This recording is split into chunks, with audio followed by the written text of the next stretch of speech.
ඉතින් අපි මෙහෙ එද්දි ඔයාට ඩ්‍රයිවිං බෑන් ලයිසන් එක තිබ්බා. ලයිසන් එක තිබ්බට එච්චර කියන්නේ කොහොමද බෑ. මේ එද්දි බෑ. හැබැයි ඉතින් මම තමයි තනියෙන් පුරුදුනේ ඒක කියන්න එපයි. මමනේ පුරුදු අනේ මේ මමනේ කාර් පාක්ස් වලට ගිහිල්ලා පුරුදු කරේ. හරියට කරා. දවස් දෙකක් කරන්නේ නැති. ඊට පස්සේ මොකද්ද රිචර් අලුත් වාහනේ ගත්තට පස්සේ මගේ පරණ වාහනේ ගෙදර තිබ්බා.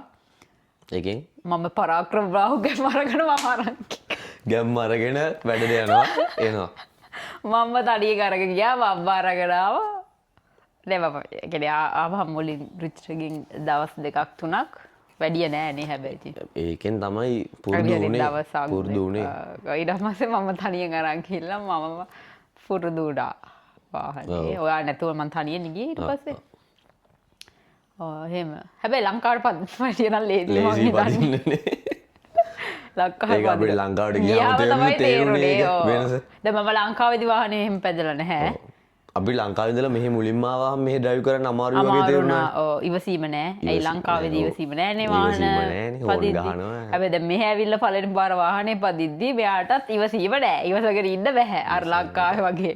ඒනොට දැන් අපි මෙහෙ ඇවිල්ලා අපි හරිම ඉවසීමෙන් මේ කරනවා. හැබැයි අපි මෙහි ඉඳන් දැන් ලංකාවට ගියාම දැන් ලංකාවේ පදින්න මිනිස්සුන්ට මේ මොකද ඉවසීම නැත්තේ කියන එක අපිට තේරෙනවානේ.